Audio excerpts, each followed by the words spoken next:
जहां छत्तीसगढ़ विधानसभा मानसून सत्र का दूसरा दिन आज था, जहां ऑपरेशन सिंदूर पर अभिनंदन प्रस्ताव पारित हुआ और जहां ध्वनि मंच से पारित सभी प्रस्ताव हुए।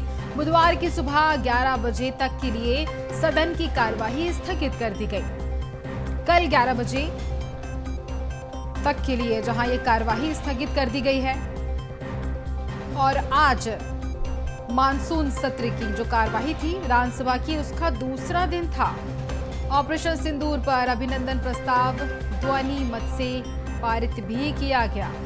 देखिए, बुधवार की सुबह 11 बजे तक के लिए जहां ये कार्रवाई स्थगित कर दी गई है और इसके साथ ही कल की अगर बात की जाए तो कल जहां विधानसभा के मानसून सत्र का पहला दिन रहा और पहला दिन इस बीच काफी हंगामे हुए, काफी हंगामेदार जो पहला सत्र था वो देखने को मिला, पहले सत्र की कार्यवाही। और वहीं आज मानसून सत्र का दूसरा दिन था और इसी बीच ऑपरेशन सिंदूर की सफलता, जिस तरह से ऑपरेशन सिंदूर सफल रहा, उस पर अभिनंदन प्रस्ताव पारित भी हुआ है।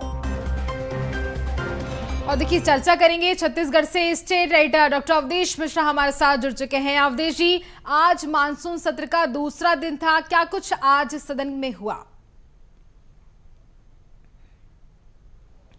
बिल्कुल, देखिए, विधानसभा सत्र के इस आज दूसरे दिन की कार्रवाई में सबसे पहले जल जीवन मिशन को लेकर जिस तरह से विपक्ष ने सरकार को घेरा और सत्ता पक्ष के सवालों के भी जो जवाब देते हुए मंत्री नजर आए, वो तमाम जो जवाब है, तमाम जो बातें हैं, वो बताने के लिए काफी है कि किस तरह से छत्तीसगढ़ में जो है स्थिति है। जिस तरह से उन्होंने जल जीवन मिशन में आंकड़े को लेकर उन्होंने बड़ी बात कही कि विपक्ष जो है वो आंकड़े को, उस विपक्ष के सामने वो आंकड़े रखे जा रहे हैं जो सरकार के फेवर के हैं।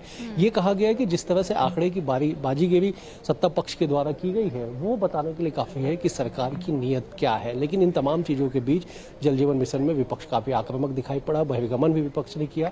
उसके बाद सदन की कार्रवाई जब आगे बढ़ी तो सदन की कार्रवाई के आज दूसरे दिन में जब अंतिम जो विषय सूची था उसमें ऑपरेशन सिंदूर की सफलता पे जो है अभिनंदन प्रस्ताव लाया गया। उस प्रस्ताव को संसदीय कार्य मंत्री केदार कश्यप ने लाया, जिसपे पक्ष विपक्ष की ओर से लोगों को चर्चा में भाग लेना था। लेकिन जैसे ही सत्ता पक्ष की ओर से अजय चंद्राकर ने अपनी बात रखनी शुरू की, विपक्ष की ओर से कई आपत्तियां की गई उनके संबोधन पे, और आपत्ति इस कदर की गई कि विपक्ष ने पूरे चर्चा का बहिष्कार करके सदन से वो बाहर चले गए। पूरे दिन भर के लिए उन्होंने बहिष्कार कर दिया और उसके बाद ध्वनि मत से मुख्यमंत्री के संबोधन के बाद प्रस्ताव को ध्वनि मत से पारित कर दिया गया और सदन की कार्रवाई कल यानी बुधवार सुबह 11 बजे तक के लिए स्थगित कर दी गई। जी गुंजन जी। देखिए, जिस तरह से कल हंगामेदार आसार देखने को मिल रहे थे और हंगामे हुए भी, आज भी इसको लेकर के देखा जाए तो जल जीवन मिशन के चलते लगातार विपक्ष सवाल उठाता भी नजर आया और आज भी हंगामे हुए। कल क्या कुछ हो सकता है इस पूरी कार्यवाही में?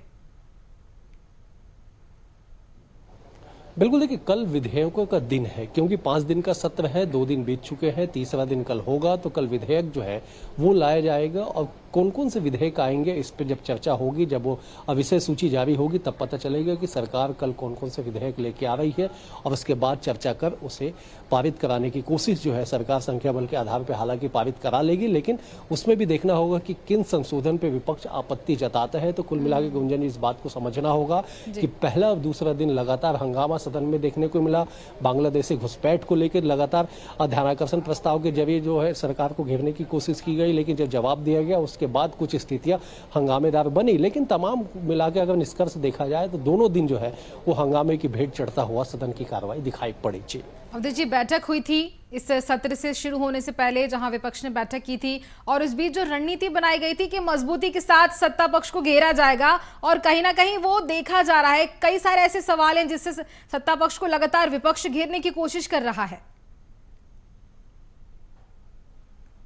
बिल्कुल, देखिए, 2 दिन 2 स्थगन प्रस्ताव। कल हमने देखा कि खाद बीज की स्थिति को लेकर स्थगन प्रस्ताव लाया गया।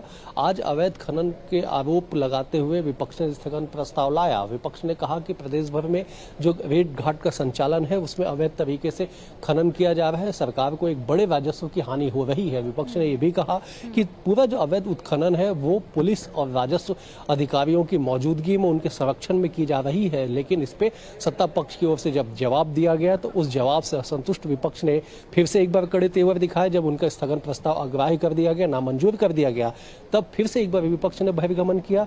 तो 2 दिन में 2 बड़े मुद्दों को लेकर विपक्ष स्थगन प्रस्ताव के साथ सदन में पहुंची थी। कल तीसरे दिन भी संभवतः सड़क के मुद्दे को लेकर विपक्ष जो है स्थगन प्रस्ताव पे चर्चा की मांग कर सकती है। बिल्कुल, क्या लगता है अवधेश जी, कल भी हंगामेदार ये कार्यवाही हो सकती है? कल भी कुछ ऐसे बिंदु हैं जिनको लेकर हंगामे हो सकते हैं?